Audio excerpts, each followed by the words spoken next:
Oh my God! I heard Wow! that. Did you? Yeah. Whoa! I was like a chiropractor. Yeah, should we turn more? I don't know. How do we look on the camera? Are we turned okay? Like, do you want us to turn more? Like center? Yeah, we just got centered in the doorway. That'd be better. Just so, Yeah. Right, yeah. But do you want I'm us trying turned to- I in want to towards tell you each a other? shot of your art and Yeah, you guys, yeah. but if you off to the side, it's a little off center. But Has- this is much better. Great. And you don't have to worry about looking at me because you guys talking to me too. Yeah. Great. But this is a better shot because his artwork is more Present. Yes. Yeah. Right. Cool. And Right. outside this does won't be so far. Okay.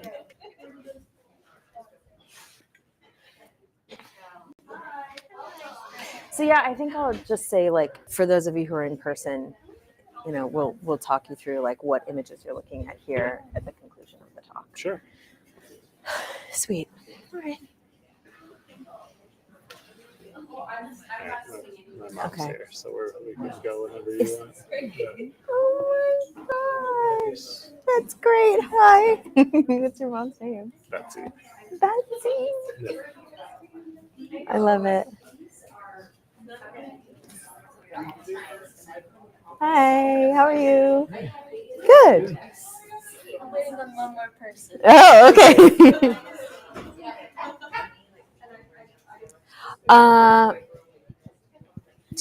I think we should probably start as soon as we can. Yeah. I'm just waiting for the all clear from the audio guys.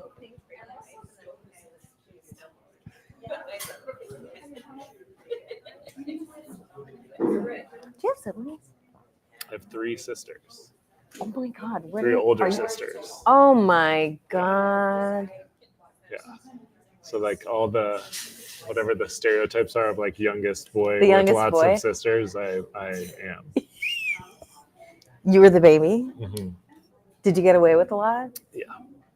I was also sort of like I was like spoiled. I was like only child level spoiled. We good? Okay. You feel ready? Yeah. Cool. Okay. All right. I think we're ready to go. Shall we? Okay.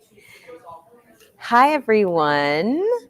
Welcome to all of you who are tuning in person. The in-person people I feel like I especially need to thank because it is CC. So if you're tuning in virtually, we are recording this. It is frigid here. I was just told that it is colder here than it is in Antarctica, which is crazy. So thank you so much for being here. My name is Amanda Hedon Murphy, and I'm a curator, and I run the residency program over at MoCA Arlington, but also here at the Innovation Studio. And the roll in, but it's my pleasure today to be in conversation with JD Deardorff. Just a show of hands, how many of you are familiar with JD's work outside of Innovation Studio? Amazing. So there's definitely a lot of support for JD in the region, and I refer to you in my intro that I wrote as like a beloved artist, but I really do feel like you are. Really? So this is a real pleasure. So JD and I are going to talk for about 40-45 minutes or so. Those of you who are tuning in virtually will get to see images that are kind of synced with some of the questions. I'll walk through what these images are at the conclusion of the talk so you have a better context for like what you're looking at up on the screen. And we'll go ahead and get started. Sure. Okay, so I'm going to go ahead and read JD's bio, and maybe we'll circle back to that at the end because there's some interesting word choices here. So, employing innovative rhythms and his signature blazing palette, JD Deardorff creates bold, graphic, bittersweet compositions that riff on traditional genres of landscape, still life, and portraiture. His screen prints, murals, paintings, and collages draw their inspiration from the vocabulary of comic books, exaggeration, energy, movement, contour line, the interplay of sequential images, and, most importantly, artificial color. He combines these elements to form a world that is simultaneously optimistic and apocalyptic. In 2012, Deardorff received a BFA with an emphasis on printmaking from the School of the Art Institute of Chicago, where he studied with Carl Wersum, Gladys Nielsen, and Albert Olin. He's exhibited in Paris, Los Angeles, San Francisco, Chicago, Brooklyn, Philadelphia, Baltimore, and his native Washington, D.C. In addition to his personal work, JD has collaborated with commercial clients including Apple, Microsoft, the MLB, DC Comics, Hilton, Sam Adams, Heineken, DC United, Burton Snowboards, we'll hear more about that in a minute, Mellow Mushroom, Framebridge, Kava, Sweet Green, and Taylor Gourmet. R.I.P. Yeah. Taylor. Any other ones you want to throw in there? I should have had those in alphabetical order, I'm realizing. All right, well, welcome, JD, and thank you all for being here, really. Okay, so we're going to start out. This is one of the first artist talks, I feel like, when we were talking, where you get to kind of give an overview of your career to date. Yeah, it's nice. I didn't remember. It's nice to think about it because I don't always remember it that much. Well, it also feels like when you get to do this, you also appreciate how far you've come. Yeah, for sure. So when we met initially, you told me 2 stories about moments that you knew you were an artist from your childhood. And I'm thinking specifically about the lipstick story and the comic book Uncle. So I wondered if you could share those with us to start. Sure. So my mom is here and she hates this story, but it's true story. Is that the only time I ever got spanked was when I took my mom's lipstick and like painted her bathroom with it, which I assume is like a lot of kids do that, but that was sort of my first like mural project. So you're saying the whole bathroom? Yes. Yeah, it was a mess. Yeah. Very telling. Okay. Yeah. And maybe she didn't spank. Well, we don't need to have that on the record. But yeah, so I guess I was like drawn to sort of draw and stuff like that. And that was when I was really like, I don't even totally remember that. But I do remember, you said my uncle, he's like, sort of my uncle, he's actually my step brother-in-law. But he gave me for a birthday or Christmas, like 500 comic books, like huge, like, multiple big boxes of comic books. And then from whenever I was like 5 to 20, I was obsessed with comic books and sort of reading them and like drawing Spider-Man and my own little comic books. And that was definitely sort of my like for a long time, drawing them. Like I would, like fill up sketchbooks with Spider-Man. And then sort of at some point it transitioned from that to like making real artwork. At any point were you also making zines like in your teen years? Just curious. I wasn't making zines, but I was making like you can buy sort of sketchbook paper with like panels and stuff like that, or I'd like make my own panel. I'd make my own like stories, but I never like collected them into never distributed them. Got it. Okay. I think my plan was that I was going to like submit them to Marvel Comic Books and then become like the artist on Spider-Man or whatever. Well, in a way, I mean, if you worked with DC Comics, this must have been it's sort of it has come around a little bit. That's very cool. I actually didn't ask you about that earlier, but I want to hear more about that too. So, and then there's this art education that you went through formally, right? So we discussed 2 places that were of extreme importance to you, and maybe there's more. But the School of the Art Institute of Chicago, where you received your BFA, and then a formative time for you professionally at the Phillips Collection, which sounds like it remains a really important place for you, just in terms of inspiration. Yeah. So at the Art Institute, we talked about some professors that were really big influence on you, and I wondered if you could talk a little bit about them and why they were important to you. Yeah. So I went to Davidson College before I went to the School of the Art Institute of Chicago, and sort of the transition to the Art Institute of Chicago, I think I was like committing to sort of being an artist. So I was like taking it a little more seriously, potentially than like my classmates also to like some extent. But yeah, so like I was soaking up, I was sort of like a really good art school student. I would like stay at night and like work there on the weekends and stuff in the studios. And so there were some professors who would like also do that. So we sort of like bonded that way. But excuse me, like one member, so Carl Worsam, who's like sort of famous in like the Chicago, he was a Chicago imagist, which is like sort of an art movement in the 60s. And I took a collage class with him. And that was sort of the first time I was making collages, and I was still into comic books, but I was making collages not with talked. I don't know. At some point, I started making comic books, which was sort of like the and he sort of convinced me to do that to some extent, or not convinced me, but he was sort of guiding me along in that process, and that was sort of like the first. That like is still sort of work that I am proud of. But then Albert Olin was another professor that I had, and he was just like had interesting classes that the other professors I think thought were sort of like taboo to some extent. Like we would around the holidays, he would make us all make like postcards, and then we would go to the front of the museum and like try to sell them. And that was sort of like the class was like a bit. It was like thinking of the artwork as like a product or like some sort of like entrepreneurship, salesmanship, which like that no other professor like ever talked about like selling anything. So like but so yeah, those are two sort of memorable lessons from the Art Institute. I feel like when we look through the images here, you can definitely see the direct reference for Worsom. Like I can see the influence very clearly, and I think from Olin too. But I feel like that this marriage of hustle and ingenuity is something that clearly really stuck with you from both professors.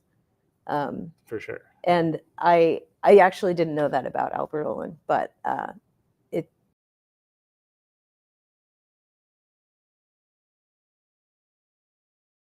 I thought it was interesting what you have to learn as an artist. Like I think that some people would think that it's like sort of grubby to like talk about how much something should cost, or like like, but he didn't like. He was like, "This is a product that I made," or something. Yeah, that's great. All right, so you worked in security at the Phillips Collection. I did, and yes. We actually realized that we were working there like kind of concurrently, which is kind of great. But you cite a few of the artists in that collection as also being a big influence on you. So I wondered if you could talk about those, and even like what your relationship is to those now.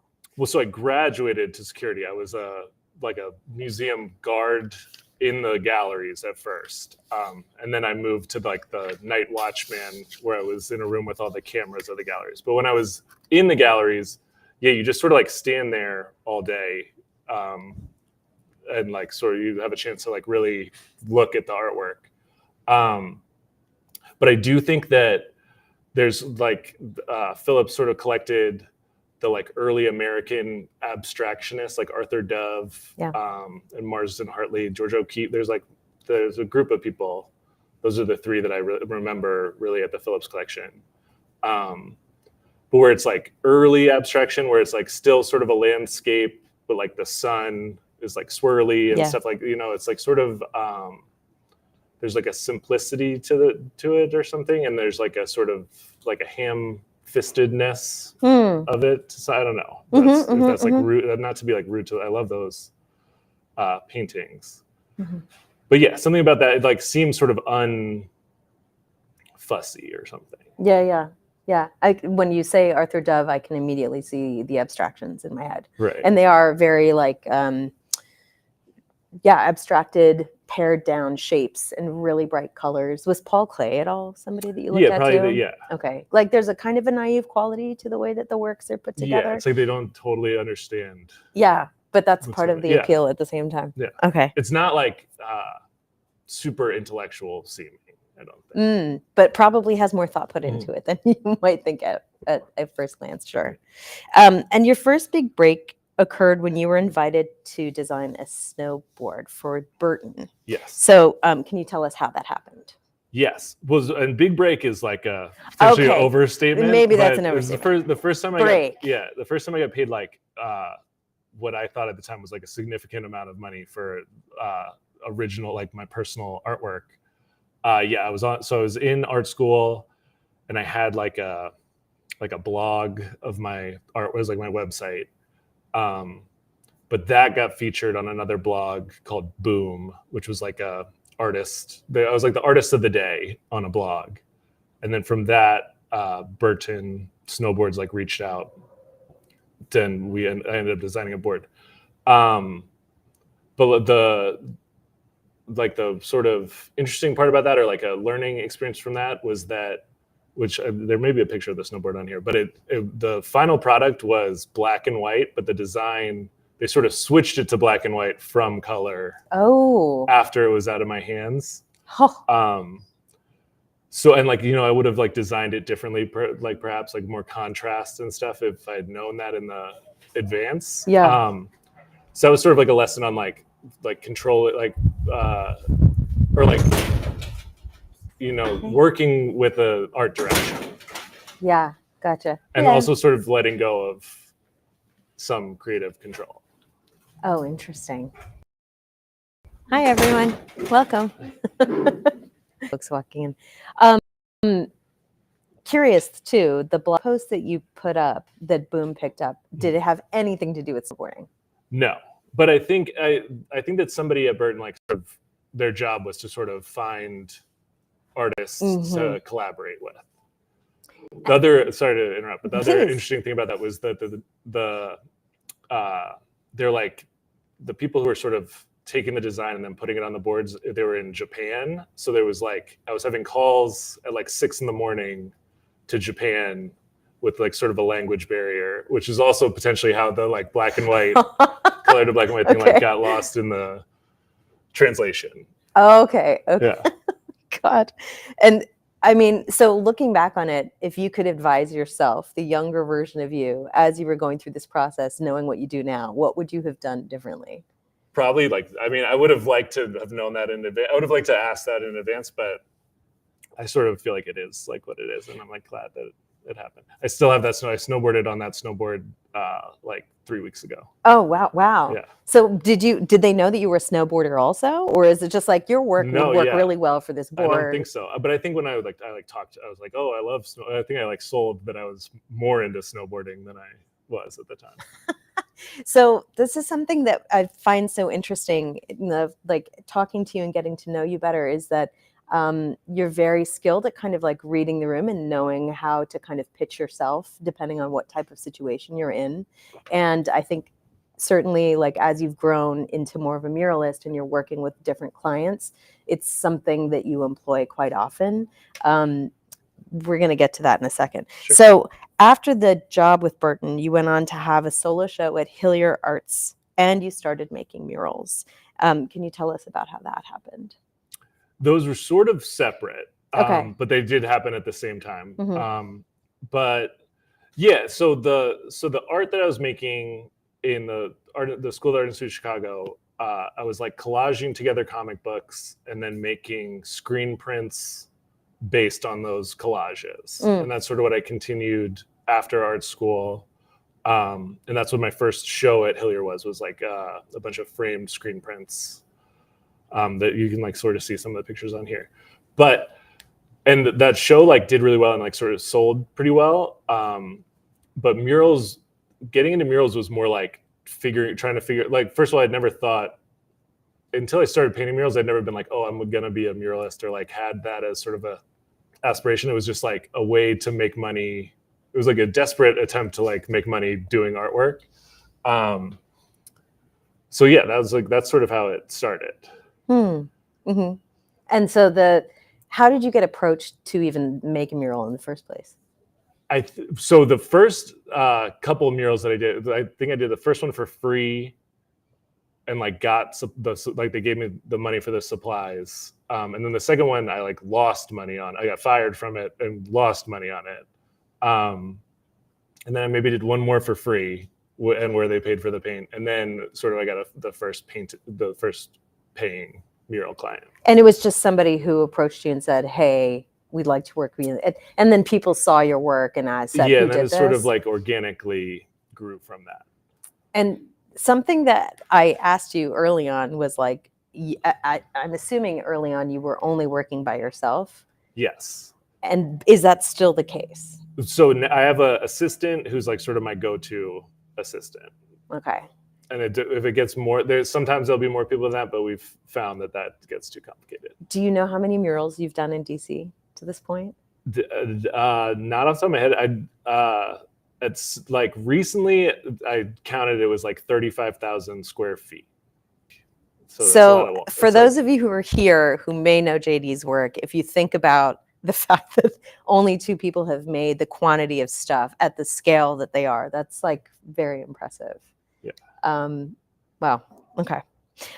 So actually, this is my next question: is how many murals have you done in DC? And if you had to tell us about 3, but you can certainly tell us about more of your most memorable ones, either because they were so disastrous or that they were like a steep learning curve, or because they were so successful, which ones would you highlight? well, so they're usually not rarely are they They disastrous. always come off perfectly, I'm sure. Yeah. But you know, but behind yes, the the one. scenes. So the first one that I did was, I'm like not afraid to just throw these people under the bus because it wasn't actually, but the salt line by Nats Stadium was like the one that I got fired from, and it was the exterior of the construction site. There's the pictures of it. It's actually up right now. Right there. It was like the outside of a construction site, just like a coming soon sign on plywood. But I didn't get paid in advance, so I like bought all the supplies, and then I had to pay Robin Bell, actually, who's a friend. I don't know if you know him. Yeah, I who do. does like Yeah, projections. Mhm. But I didn't know anybody with a projector except for him, so I was like, "Can you project, like the design onto the wall for me?" So I was like out of pocket to him too, and then we were on a scaffold. We were like almost done on a scaffold. It was in the summer, and like a huge storm came in, so we like ran away, jumped off the scaffold, and the storm blew the scaffold over and spilled all the paint over like sidewalk pavers that were recently installed by the construction, like on this construction site. So when I showed up the next day, the super of the construction site was like, "You can't be on this construction site." So he wasn't even really the boss on that, but he sort of fired me. But when I was painting that, during the time I was painting that, I talked to a guy who was like, I guess he was leasing out an apartment building on the other side of Nat Stadium, and that was sort of my first like real sort of big painted mural. So it's like that sort of disaster ended up, I like was networked into a real gig out of it. Nice. Yeah. And then from there, what were some of the subsequent murals that you did? Yeah, so it's all sort of like word of mouth, but a cool one that there's a picture of in the slide deck is I did a recycling truck for the DC Department of Public Works, where I like recycled my old artwork together like onto the truck, and that was cool because it picked up my sister's house recycling. So like my nephew would like wait to see it come by. Oh, that's so cute. And it like went in the neighborhoods that you'd see it sometimes, which was cool. But yeah, I mean, like there's lots of cool projects. There's like I forget the name of the video game. It's like Division maybe. There's a video game where DC's like a post-apocalyptic wasteland, and in the video game I have like art murals on stuff. Oh wow. So that was a cool client. I'm trying to think what other. Well, you've also gone to Capital One. Yeah, Capital One. So with all murals too, it's like the ones a lot of it is like there's art direction to some extent. Sometimes people are like paint, like at Saltline, they're like paint this on, like there's no input from my end on something like that. But the ones that are good are when there is some art direction, but it's sort of like we like meet in the middle. I think is sort of when you can really, something really cool happens. And that Capital One, which was probably like 3,000 square feet on its own, it's 7 stories high, it's showing right now, is one where it was like sort of a good combination of the client and me. And when do you go in, can you describe what that type of dialogue is, where do they say we want this? Yeah, I always try to just be like, I try to pitch them some stuff that's like fully mine, and then sometimes they'll have an idea. With Capital One, they wanted it like had to connect to the location of the building, which is like in Tyson's. And so, but that was like, so that's like sort of a pretty loose brief. But so I just took a topographical map and sort of like turned it into like a like abstracted and colored a topographical map of Tyson's. So it sort of looks like flowy shapes, but it also it's like technically it is a map. So something like that. That's and it sort of like looks like some of the, I'm trying to like it kind of looks like my personal work too. So this is something that I found really interesting is that you've got your jobs or the kinds of work that you've done in a very public facing way for clients in the form of murals. I feel like you can look at a work or potentially look at a mural and say like, oh, J.D. Diderot must have done this. Yeah. Because of the lines, the colors, like you have a very signature style. And then you've also got your collage work and the silks. I'm assuming you're still doing silk screens too. So how do all of these different kind of pools influence each other? And have you noticed like an evolution of your style? Well, so sometimes like a mural will look exactly like one of these collages. That's like when I'm sort of like in charge of the art direction. But sometimes I think they influence. Ideally, there's like sort of an energy, like I don't know if like positivity is the right word, but there's like an energy, whether it's like somebody's telling me to put a bird on it, like this Amazon mural over here. You literally had to put a bird on it? Put multiple birds on it. Yeah, that was but yeah, I'm sorry, I sort of forget the question. Oh yeah. How do they all kind of influence each other? We'll start there. They don't if always. They do. I think the color palette sort of does. But I think that the content, it's hard to like sell a client on like a fully abstract mural. I think people want like some sort of imagery to connect to, and there's usually like a thing like with this mural for Amazon, it's like we need to connect to the national landing area. So it's like for that one, we're like finding flowers and birds that are native to this area. So there's usually something like that where like they want some sort of thing for people to latch on to. Whereas sort of abstract with something that's fully abstract, I feel like it's harder to explain. And how do you make time to make the personal work? Like, I guess that this innovation studio residency was one excuse for you to be able to just kind of like have that time to yourself. Yeah. Before you launch into, or like while you're in the midst of another mural project. It's sort of, it's like, I don't know, this time of year is not like a big mural time, although I am starting a mural tomorrow. But wait, is it indoors? Yeah. Okay. Yeah. Okay. You can't I was like, there's no way. Okay. There's a gallon of paint in my car actually that was frozen solid right now. Okay. But yeah, so like it's sort of, murals are like, it's like a marathon. It's like 10 days where you're working like 12-hour days, but then you're done. And it's usually they're in the summer. Sometimes they're stacked like one after the other, but it's usually like one on and then one off for like, like 2 weeks on, 2 weeks off type thing.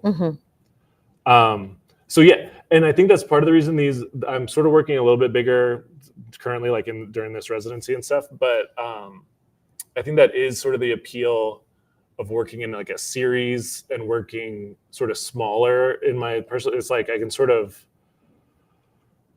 do one, start another one, and then like step away for a little bit and like come back to sort of a smaller thing. And you said something when we were talking that stuck with me.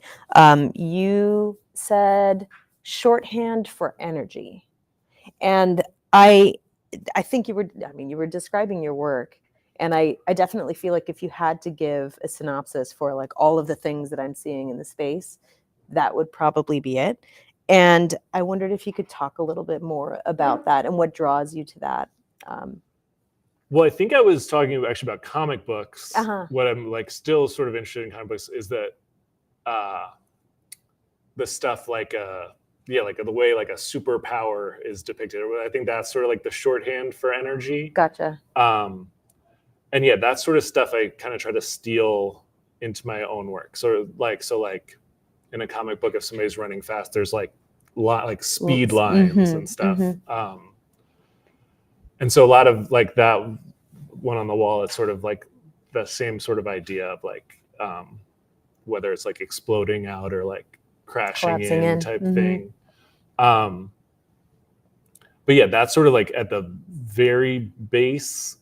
That's sort of where I start, is sort of like an idea of like movement or like energy, I guess. And I thought it was interesting, when we're talking about your influences, they're all like fine artists and comics, but there's no street artists that you listed. I don't know if that's just like the way our conversation went, or if there's any street artists that are at all influential to you. In terms of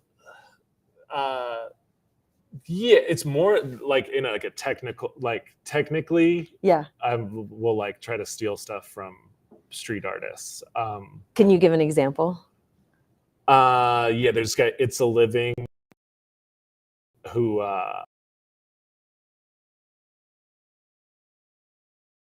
he Where does he tag? he actually had when I was in it used to be called Powwow DC, which was like a mural festival in DC. He was the same year I did it. But he does stuff all over the place. Oh, interesting. Okay. But yeah, but it's I think that like I don't know how to say this without like sounding like I'm besmirching street artists, but it's more like from a technical aspect that I would like steal something from a street artist or be inspired by something. Got it. Okay. I mean, I'm sure there's no shade to a street artist for saying that. I'm also wondering about how you go about, and I'm sorry that we're talking so much about murals, but I'm wondering how you actually go about doing these, because you said that Robin Bell projected an image and it was almost like you probably did the outline and then colored in. Yeah. But that was a one-off, or do you do that every single time? Or is it like free drawing? So it sort of depends. It depends. There's like many ways to, so like some street artists just sort of wing it onto the wall. And like that's when they like don't even know like what the end result's going to be. But for me, mostly it's like I have the design, and so I need to like put it onto the wall. Projector is one way, but there's like a lot of different ways to do it. Like the project I'm starting tomorrow is like a 8-foot wide hallway that's like 60 feet long, so you can't like really project it. You'd have to do it like in like a crazy angle and like reproject it a bunch. So with that one, it's like math. It's like you grid. You're like, this line starts 60 inches from this side and 80 inches high, or what, you know what I mean? And you like make little points and sort of connect it like that. But yeah, there's lots of ways to do it. Projector is like the easiest way, but it doesn't always, like you could also be somewhere where there's no like power, so you can't but yeah, there's multiple ways to do it. Got it. And what's interesting too is like in every single thing that you're doing, you're very much considering scale. Do you find that you enjoy working smaller and then having to go really big? I mean, is there one that's easier for you? And when I say smaller, I'm talking about confined spaces like these. Yeah. It's doing something really big is actually easier. Like the size mural that's hard is like 10 feet by 10 feet, because it's like I'd like to be using the biggest rollers and brushes whenever possible. Versus like when you're busting out like the little baby brushes, you're like, oh, I'm gonna be here all day. So yeah, there's definitely a scale.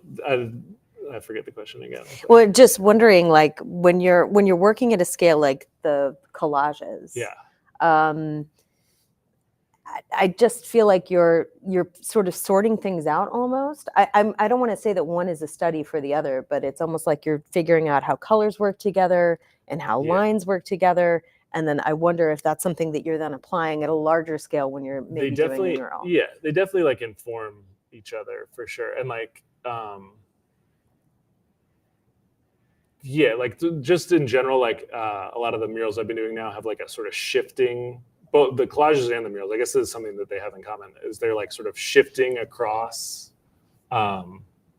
like sort of either from like light to dark, or like like at Sherwin, if you walk into Sherwin-Williams, they have like all the paint swatches, and sometimes I'll just get like all 7 in a row, and sort of then like that's how I'll build a color palette. So it's like you're gradually getting darker or something like that. Do you actually use the paint swatches from the store and Yeah. collage with them? Oh, no, that's I great. don't collage. No, I don't collage Okay. with the paints. I paint with the paint swatches. Yeah. Oh, okay. Fair enough. Right. Okay. Huh. Interesting.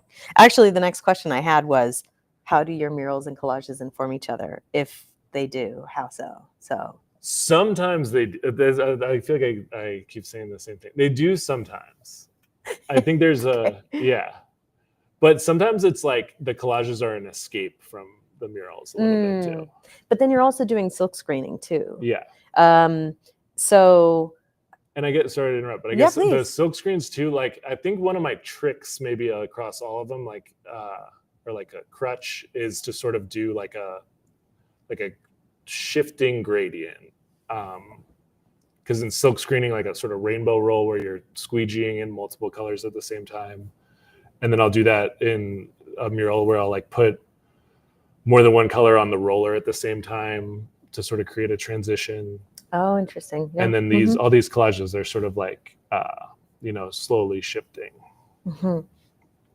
And this series that you've done since you've been at the Innovation Studio encompasses both what we see behind us and these on the wall? So the ones behind us are all older. They're like before this residency, but then the ones on these walls, and then there's a bunch more in here if anybody wants to come check them out, are sort of like an evolution of these ones, I think, a little bit. I was like, I had all these old frames that I sort of unframed other stuff from and like that's sort of how I found the sizes. But I wanted, the nice thing about this residency has been able to be like sort of spread out a little bit more. So I wanted to make some sort of bigger stuff.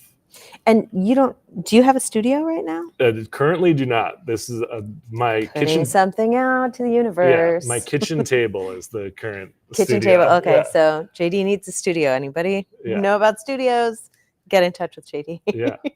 Are there any other projects that you're working on that you're excited about that you'd like to share? Yeah, well, so this body of work, which I think is going to have like a name at some point, like the one behind it, I was calling these the Brain Vacation series, and this is sort of like an outcropping of that. But I think there's sort of more meat on this bone a little bit, and I have lots of more magazines to sort of cut up. But yeah, I think I'm continuing this series and hopefully showing them in some sort of gallery setting at some point. And then I'd like to be turning some of these into screen prints, because I do think you could do stuff where you like sort of doing a rainbow roll split fountain could sort of capture some of the same thing. And then I have a couple of murals coming up. I have the big one is Citizen M is like a hotel, sort of a micro hotel, but they on K Street in Georgetown, like under the Whitehurst Freeway. Oh yeah. There's a big exterior wall. They're building a hotel and there's a big exterior wall. So that's like my big spring project. What's the one that you're starting tomorrow? So that's sort of confidential. Ooh, okay. But it's for also a hotel chain. Oh, okay, got it. Yeah. Okay, all right. So I won't ask you too many questions about that. I'm not sure if I'm allowed to share that. Oh, that's fine. That's fine. No problem. All right. Well, I feel like we're in a good place to open it up to the audience in case there are any questions. Either, I don't know if we take virtual questions, but certainly in person. We have a nice group. Yes.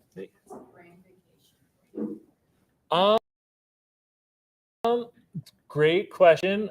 I don't know. I think that I was thinking sort of started my lack of a studio also started during COVID. And so I was like sort of making small collages on my kitchen table. And I'm kind of now wishing that they were like actual postcard size. But I do sort of think of them as like mental landscapes or like abstract postcards sort of. Or like maybe I should make them into a postcard. I don't know. But yeah. It all goes back to the Art Institute. Yeah. When Yeah. you're Right. making Yeah. postcards. Yeah. Exactly. This is the mom. So I remember that this boy has always had crayons in his pocket since he was little. You always had to check when you were doing the laundry, were there crayons? You never told me about the shaky scaffolding. Yeah. I do worry about Safety. Yeah. all the time. I've made his artwork into note cards that all of my correspondence. So Oh, that's great. sell those. But I wish you would tell more about the challenges of actually doing the work when it was 100 degrees last summer, when there were rodents, when they were Yeah. homeless. Yeah. And one of my favorites in DC is the one with the Washington. Yeah. Okay.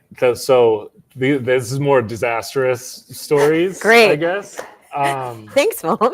Share these. But yes, it is. Murals are hard, especially sort of outside in the summer.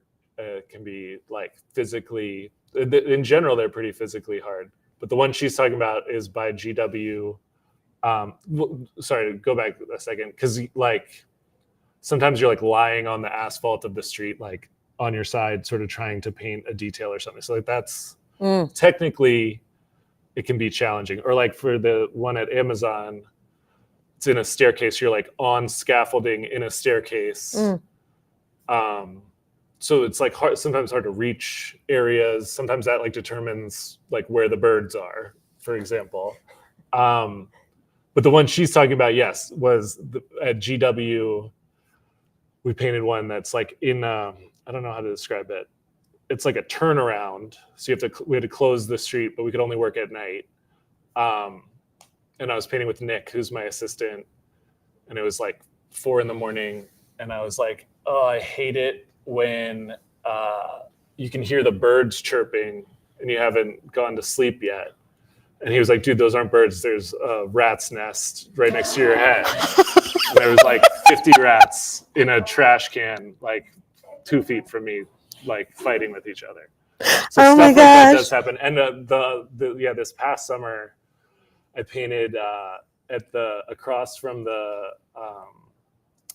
Air and Space Museum. I painted like Jersey barriers around an entire building. It's like 75 Jersey barriers. And that was also like at night, the mall is like a rat.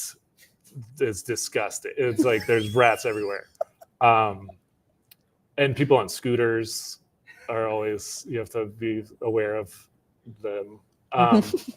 Yeah, I guess there actually are more. There's a lot of perils to mural painting. Yeah. Yes. Other questions?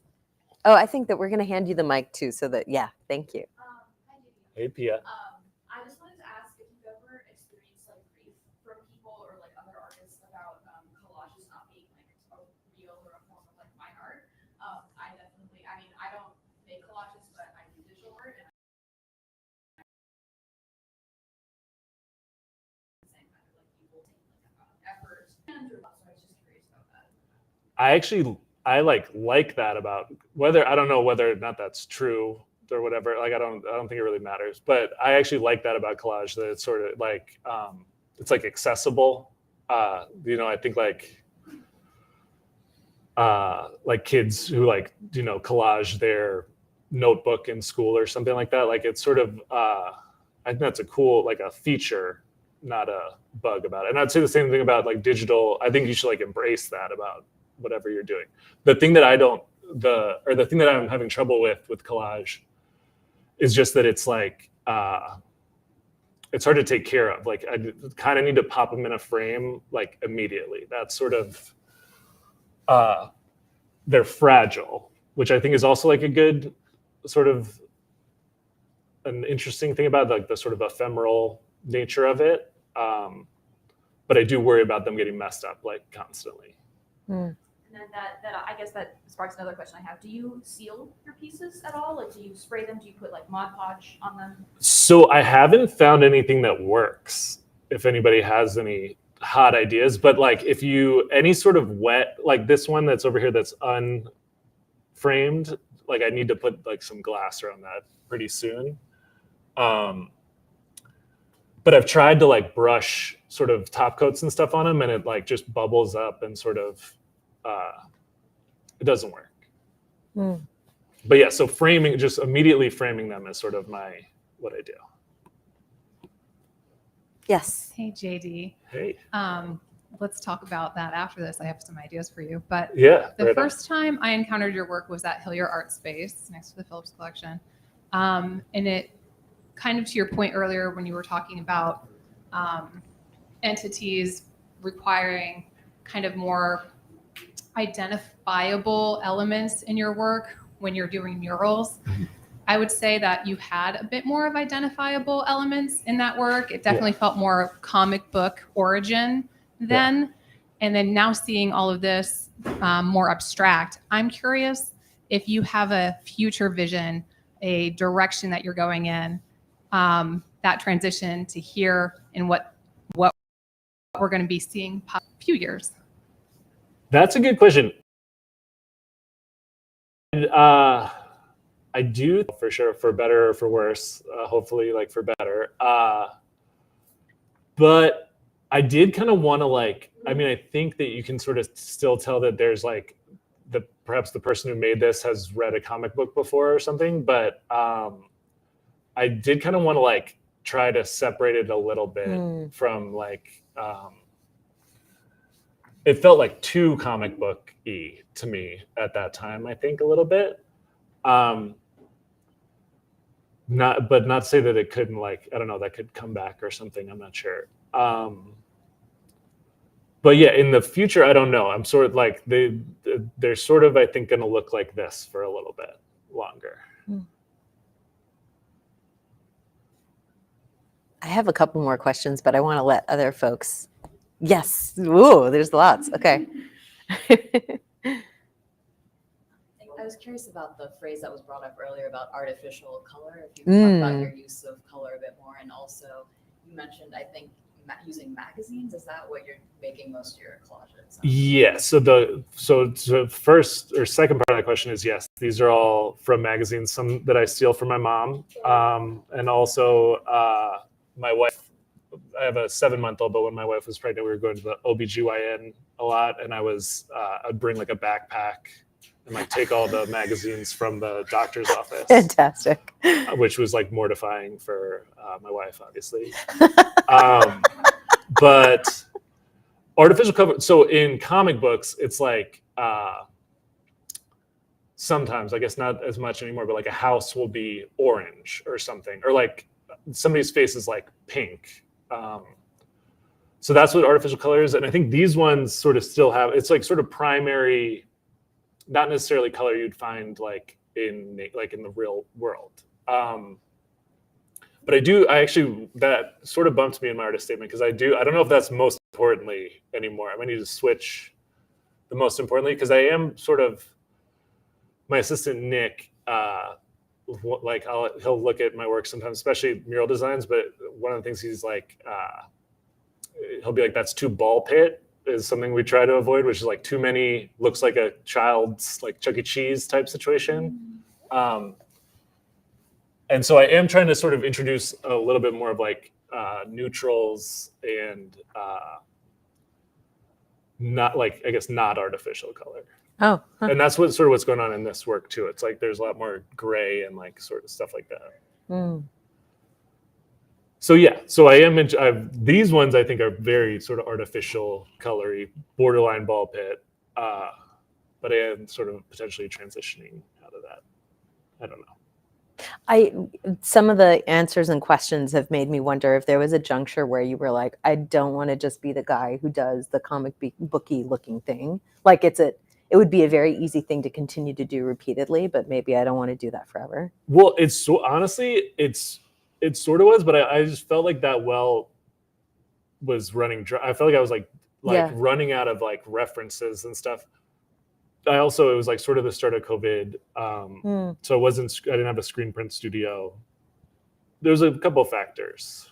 Yeah. but I had probably like, I also had a show at Union Market with Cultural DC that was sort of like a free for all, and I like sold all of the work that I like, the screen prints. I have like 5 screen prints from Wow. 2012 to 2018 left over. It was sort of like everything must go type situation. Mhm. So yeah, I don't know, that when I sold all those, I felt like I was like, oh, like maybe this is the start of a So you're sort of releasing them, like Yeah. that chapter is Yeah. ending. Interesting. But I think that turning these into screen prints would potentially like sort of bring, so I don't know. So Screen print, sorry to interrupt. Screen printing is like the way that comic books used to be printed, and screen printing like have a lot in common, because it's like you're laying the colors on top of each other, and like a like a yellow over a red will make a orange, like so screen printing, like I think, what am I trying to say, like innately feels to me at least, or the way that I screen print sort of mimics the comic book printing process a little bit. I just realized that there is a studio that just opened up in Arlington that has Somebody some else screen told me about printing. that, yeah. Yeah, so we'll have to get you in there too. Very Yeah. cool. More questions? Yes. So you talked a little bit about your fine arts influences in college and working at Phillips. There's clearly like Jack Kirby in here. I was wondering, Yeah, for sure. other comic artists who were formative for you? Well, definitely in my brother-in-law, who gave me a bunch of comic books, like Jack, there was definitely some like Fantastic Four type stuff. I'm trying to think of like specific artists. I can't think of it, but just like Japanese comic books in general, I like have so much. So they're like black and white, which like doesn't totally connect with this, but they have so much like energy and sort of movement. And those like speed lines and stuff. So I'd say like a lot like Akira or whatever, like that kind of stuff is definitely, like I still sort of have a Jack Kirby book and a couple of the Akiras like near my desk at all times. Cool. Any other questions? I don't know what like repelling equipment is for going down sides of mountains and things. Do you ever have to like, sorry. Do you ever have to be suspended from something like that? So not recently though. What I would never rappel. That seems like crazy. I think that people do. I think some people do. Yeah, I think some people do that. Like especially like sort of people are doing like sort of illegal stuff. You can do like a swing stage is where it is like where like there's a platform suspended from the roof that goes up and down. I don't know if you've ever seen that on a building. But those are terrifying. But I do like, sometimes you'll be in a like a scissor, like a articulated boom lift would be how I'd get to most murals. And he promised me he wore safety harnesses. And I do, This is what I was yeah. wondering. Yeah. Yeah, it's like working construction sometimes. Oh, one more question. Yes. I'm very future oriented here today. My question is, do you have a big dream project, something that you've always wanted to do? That's a great question. I'm sure this isn't like the number one dream, but it's like Hermes, I believe is how you say it. They have those like scarves. I'd love to do a Hermes scarf. Cool. Like Really? Silk, yeah. Why? I don't know. I feel like I see those in like airports, and I'm like, that's a cool brand. That'd be a brand I'd like to collaborate with, Okay. Okay. I like it. or some sort of like fashion, something like that. Oh, fashion Yeah. stuff. I was going to ask you if you've ever worked with a band. Have you ever done an album cover before? I used to do like gig posters. Okay. I did some gig posters for Angel Olsen. Oh, wow. And I'm trying to X-Hex, some DC bands. But no, I'd love to do an album cover. There's lots of stuff like that. Cool. Great. Yeah. All right. I think we've just about hit the hour. I don't know if there's anything else that people would like to ask, but you're welcome to hang out afterwards. Yeah. We can look at some of the images here and sort of pinpoint exactly what they reference. And I'm so grateful. Congratulations on your talk, and thank you all so much for braving the Yes, cold to thank be here. you. Very, very Have a much. good one.